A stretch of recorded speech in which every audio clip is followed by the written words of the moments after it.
ফের অবৈধভাবে নদী থেকে বালি পাচারের ঘটনার সামনে এলো। রাজ্যের মুখ্যমন্ত্রী বেআইনিভাবে খাদান বন্ধের জন্য বারবার নির্দেশ দিয়েছেন, কিন্তু তারপরেও ডুয়ার্সের নদী থেকে বেআইনিভাবে বালি পাথর পাচার এখনো অব্যাহত। বাদ যায়নি পাহাড়ি নদী ডাইনাও। সেখান থেকে জেসিবি মেশিন বসিয়ে পাথর তোলার মতো ঘটনা চোখে পড়ছে বলে অভিযোগ। শুক্রবার এমনই চিত্র ধরা পড়েছে ডুয়ার্সের একাধিক নদীতে। ডুয়ার্সের নদী থেকে বেআইনিভাবে বালি পাথর পাচার এখনো অব্যাহত। বিশেষ করে ডুয়ার্সের বানারহাট থানার অন্তর্গত দুরামারির নোনাই রাঙ্গাতি কালুয়া নদী থেকে তোলা হচ্ছে বেআইনিভাবে বালি ও পাথর। প্রতিদিনের মতো এদিনও সকাল হতেই একাধিক নদীতে ট্রাক্টর নামিয়ে দেওয়া হচ্ছে। সরকারি রাজস্ব ফাঁকি দিয়ে তোলা হচ্ছে বালি পাথর। সরাসরি না বললেও স্থানীয়দের বক্তব্য, যে সমস্ত নদীগুলি থেকে বালি পাথর তোলা হচ্ছে সেগুলিতে সরকারিভাবে বালি তোলার কোনো অনুমতি দেওয়া হয়নি, অথচ পুলিশ প্রশাসনের নাকের ডগায় চলছে এই বেআইনি ব্যবসা। তবে মাঝে মধ্যে ভূমি ও ভূমি সংস্কার দপ্তরের তরফে অভিযান চালাতে দেখা যায়। অভিযানে এক দুটি গাড়িও আটক করা হয়, কিন্তু আবার শুরু হয়ে যায় এই বেআইনি কাজ। পরে কি তৃণমূল মাটিতে টিকবে? নদী পর্যন্ত খাই দিচ্ছে না, কয়লা আলুতে খাইছে, গরুও খাইছে। এটি স্বাভাবিক, তো এটা অস্বীকার কোনো ব্যাপার নেই। প্রশাসনের মদতে, বিএলওর মদতে, সেচ দপ্তরের মদতে এবং তৃণমূলের প্রথম সারিদের নেতাদের মদতে এই কর্মকাণ্ড করে বেড়াচ্ছে সারা ডুয়ার্স ব্যাপী। আর তৃণমূলের নেতা মন্ত্রীরা মাঝে মাঝে আসেন, ডুয়ার্সের রিসোর্টে থাকেন, ভর্তি করেন, টাকার ভাগ নিয়ে কলকাতা। ওখানে হচ্ছে বানারহাট আমাকে সবখানে হচ্ছে, সবই তো জানেন আপনারা, মিডিয়া জানেন না, সবই তো দেখতে পাচ্ছেন আপনারা মিডিয়া। আমরা বললে তো দোষ হয়। কারা তুলছে এই তোলা? তৃণমূলের বুথ সভাপতি একদম কলকাতা কালীঘাট অব্দি সবাই তোলার ভাগটা একদম সিস্টেমেটিক মতন পায়। চিটফান্ড সংস্থা যখন পশ্চিমবাংলা বারবারন্ত হয়েছিল, এজেন্টের মাধ্যমে টাকা যেত, আজ কোথাতে এজেন্টের মাধ্যমে টাকা যাচ্ছে। তৃণমূল জামানায় সবই যায়। তৃণমূল জামানায় আপনার কিডনি কাটে বেঁচে দিতেও অ্যাকশন সময় নষ্ট করবে না। পুলিশ তো এতে পাহারাদার, পুলিশের পাহারার মাধ্যমে টাকাগুলো যায়।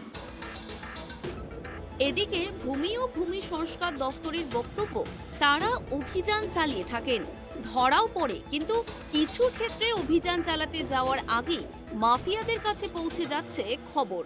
বিভাগের সোর্সের মধ্যেই ভূত রয়েছে, মন্তব্য এক আধিকারিকের। তাই 2-3 বার করে আমরা বেরোই, যখনই গাড়ি ধরি ফাইন করি। এই সপ্তাহেও করেছি।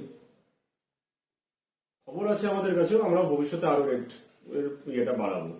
মানে কেন আটকানো যাচ্ছে না? এই যে দেখা যাচ্ছে আপনারা রেড করে আসছেন, তারপরে আবার সেখানে বালি তুলছে, এত সাহস কোথা থেকে পাচ্ছে? কেন বলছে লোকাল লোকেরা জড়িত আছে, এখন ওরা তুলছে, ফাইন দিচ্ছি তো ধরা পড়লে। না, আজকেও আমরা দেখেছি যে নোনাই রাঙাতি, তারপর হচ্ছে শালবাড়ির ওখানে নদীতে একদম রীতিমতো ট্রাক নামিয়ে সেখান থেকে উইদাউট রয়্যালটি মাল নিয়ে তুলে নিয়ে যাচ্ছে। আমরা রিসেন্টলি ওখানে রেড করেছিলাম, কিন্তু সেদিন কোনো গাড়ি পাইনি আমরা। আজকে আপনাদের কাছে শুনলাম, আবার দেখি কাল পরশু একদিন আবার বেরোবো। যখন আপনারা রেডে যাচ্ছেন পাচ্ছেন না, কি মনে হচ্ছে? কি অভিসন্ধির পেছনে? না, এর কোনো অভিসন্ধি কিছু নেই, হয়তো লোকাল লোকেরাই হয়তো অনেক আগে থেকে খবর দিয়ে যায়। যদিও রাজ্যের বিরোধী দল বিজেপির অভিযোগ, পুলিশ প্রশাসন, ভূমি সংস্কার দপ্তর, সেচ দপ্তরের আধিকারিকদের একাংশের মদতেই এই কাজ চলছে। অন্যদিকে বিনা বাধায় নদী থেকে বালি পাথর তোলার কারণে আগামী ডুয়ার্স এলাকায় বড় বিপর্যয় নেমে আসার আশঙ্কা প্রকাশ করছেন পরিবেশ প্রেমী সংগঠনগুলি। সরকার যেখানে যে সমস্ত নদীগুলোতে এই পর্যন্ত কোনো রয়্যালটি দেয়নি, অথচ বিনা রয়্যালটিতে এই বানারহাট এবং কি বলে আপনার ধূপগুড়ি ব্লক থেকে যে সমস্ত নদীগুলো বয়ে গেছে, যেমন আপনার জলঢাকা, ডুডুয়া, নোনাই, গিলান্ডি, কালুয়া, রাঙাতি এবং আংরাভাষা, এই সমস্ত নদীগুলো থেকে অবৈধভাবে বালি খননের ফলে যে আগামী দিনে যে ভয়ঙ্কর একটা প্রাকৃতিক দুর্যোগের সৃষ্টি হতে পারে, যে কোনো মতে বন্যা এবং প্রাকৃতিক দুর্যোগ, নদী ভাঙন ইত্যাদি বিভিন্ন রকম সমস্যা দেখা দিতে পারে। আমি পরিবেশ প্রেমী হিসেবে এটা বলবো যে এর সঙ্গে যেটা সরকারেরও রয়্যালটির একটা বিরাট বড় আর্থিক ক্ষতির দিকে যাচ্ছে। আমি এই মুহূর্তে যেটা বলতে চাচ্ছি যে প্রশাসন ইমিডিয়েট এই বিষয়টার দৃষ্টি আকর্ষণ করুক, যাতে এই অবৈধভাবে বালি খনন ইমিডিয়েট বন্ধ হয় এবং প্রাকৃতিক দুর্যোগ থেকে পরিবেশ রক্ষা হয়। এ ব্যাপারে সরকার সঠিক পদক্ষেপ গ্রহণ করুক। জলপাইগুড়ি থেকে গৌতম পালের রিপোর্ট, ট্রাইব টিভি।